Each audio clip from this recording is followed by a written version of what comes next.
কিমান মানুহ আছে কিমান মানুহ আছে সব ৰাইজটো আমাৰে আছে নাই স্যার নাই UPPL नि मान होनो गोनां MCLA सन्जय स्वर्गियारि बिथांखौहाय दाबसे जायगानिफ्राय होखारहरनाय रिपर्ट मोननो हादों पाब्लिकफोरा हाबनो होआखै ओमफ्राय बेथ' बे जानानै थांबाय बिनि रिपर्टखौबो आं नोंथांमोननो सुंद'यैब्लाबो होगोन ओमफ्राय सासे बर' बिमाया बिआर फेरेंगा सारनि सायावहाय बिराद गिदिर मोनसे गोसोआव लाथावना बाथ्रा बुंदों एक्चुअली बे बाथ्राखौहाय फेरेंगा सारा एसे नोङो जिखि बिथिङावनो थाया मानो बा जिखि पार्टियावनो थाया मानो बेखौ एसे ध्यान लानायाबो मोजां आरोखि मोनसे बुस्थुखौ मोनसे केरेक्टारखौ आंबो मोजां मोना बिथांनिखौ बाखि सब पारफेक्ट बिथांनि मावनाय दांनाय गासिबो थिगानो दङ मोनसे बुस्थुखौ आं सिदा बुंखानोसै बिथाङा राजनितिखौ जिखि जाया एंगेलजों गेलेनो हायो किन्तु मानसि माहारिखौ जुनारजों रिजायनानै मोनफ्रोमबो बिथिङावहाय बाथ्रा भावनिल' बाथ्रा बुंनाय आरो बाथ्रा भावनि नामावनो इसिबां जुनारनि नाम मेनसन खालामनाय मानसि माहारिखौ नैबे बुस्थुखौ आं मोजां मोना आरोखि आरो बिनि थ्रुदिनो बे खुगानि आवाजनि बागैनो बिथाङा बिराद माइनास पइन्टआव थांगासिनो दं आरोखि गावसो थाल लादोंना लायाखै बेखौ मोनथिला दा नैबे रिपर्टखौ नायनानै लादो रायजोफोर কিমান মানুহ আছে কিমান মানুহ আছে সব ৰাইজটো আমাৰে আছে নাই স্যার নাই ৰাইজটো আমাৰে আছে এটাও নাই আপনার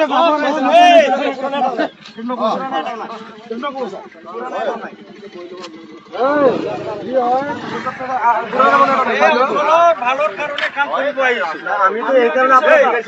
गासिनो दङ बिनि थाखाय सांग्रां जा माइन्ड इउर लेंगुवेज आं बुंदों जे हाग्रामा महिलारिखौ दिनै स्टुपिड होननो हानाय सोर नोंलाय फेरेंगा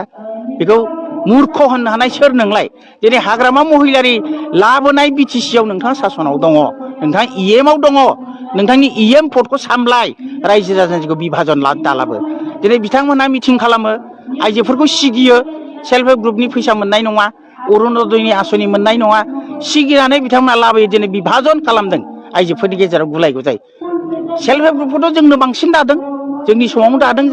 जों बे समावखौनो सोर मबे दोलोनै जों नायाखै गामियाव जेसेबां दङ आइजोफ्रा सेल्फ हेल्प ग्रुप दानो हायो दाहोदों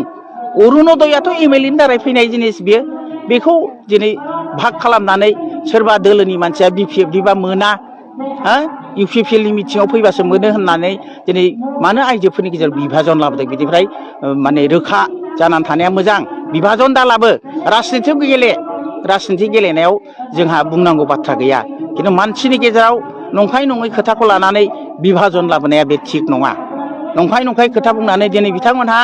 सरकारनि आसनि रानगोन होननानै लिंहरो नाथाय पार्टिनि मिटिं खालामो आंथ' गोमोयो जे पार्टिनि मिटिङाव बोरै चेक राननो हायो सरकारनि चेकआ बोरैहाय इउपिपिएल पार्टियासो बोरै राननो मोनो सरकारनिफ्राय इसु जानाय चेकआ सोरबा सेक्रेटारिनि दारै जायो आजिखालिथ' डाइरेक्ट माबायावसो थाङो एकाउन्टआवसो थाङो मानो बेबायदि नंखाय फाखाय थगायबाय थादों जोंनि जाम्बा जाम्बि आजोलि बिसेसकै आइजोफोरखौलाय जन एखेबारे सादा सिदा आइजोफोरखौ थगायबाय थानायनिफ्राय गोजानाव थानायखौ आं लुबैयो आं खावलायगोन इउपिपिएलखौ बेथ' एकदम 100% दिनै जि अबस्था गामि जोंथ' गामियाव थांखायो गुबुन खामानि थाखाय थाङो जोङो आरो जों पार्टि हिसाबै गिदिङाबालानो एखमबा आलासि जानाय सुरुबै थाङो बे गामि ओनसोलफ्राव जेरैबायदि नुदों इउपिपिएलआ दा गामियाव हाबनो हानायनि माने अबस्थायाव गैया जायनि थाखाय दिनै बिजेपियानो बाध्य जे इउपिपिएलआ दुरबल जाबाय दिनै दखान पहाराव टाउन सहरावबो दखान पहाराव सोंबा बिजनेसा मालै सोलियो एकदम फ्लप गैया जाय गिदिर दखानदारफ्रा सिमेन्ट माने लहा थिं फानग्रा बिथांमोना समाव एखमबा 1-1.5 लाखनि बिजनेस जायोमोन दिनै 10-5 हाजारनि बिजनेस जाया बिथांमोनहा बुङो दिनै मैगं फानग्रा बिथांमोनहाबो बुङो जे आगोल जेरैबायदि बेबसाय जादोंमोन दा जाया मानो होनोबा आगोलाव हाग्रामा महिलारि सार गोनां समाव गोबां मानसिफ्रा अफिसनि खामानियाव फैयोमोन हटेलाव थाङोमोन बिजनेस जायोमोन मैगं थाइगं बुरजा बायोमोन दा बे अबस्था गैया एखेबारे श्रमिक जायफोर खामानि मावग्रा लामा सामा मावग्रा खामानि गैया बिसोरबो दिनै आन्दा हारायबाय दा बेखौ नायनानै जे इउपिपिएलआ जे गैथारला लाथिख' जानो थांगासिनो दं गावसोरसो बेयो स्रा आरो फारसेथिं बिथांमोनहा सब समाय बुङो जे जोङो नै साख्रि होनो थांगासिनो दङ 4,000 जन साख्रि होनो थांगासिनो दङ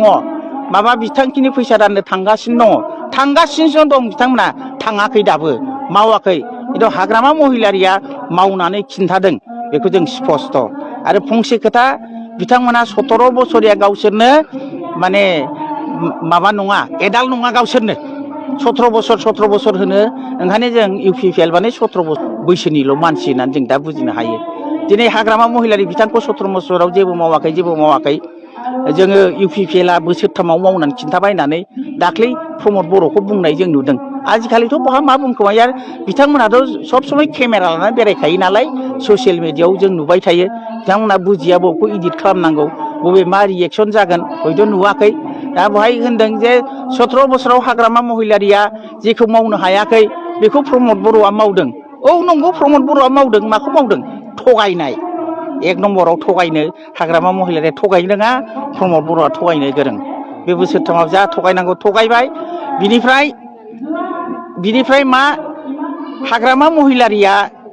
मानसिफोरनि गेजेराव सान्थि प्रतिष्ठा खालामनो नाथाय बेखौ प्रमद बर'आ असान्थि खालामदों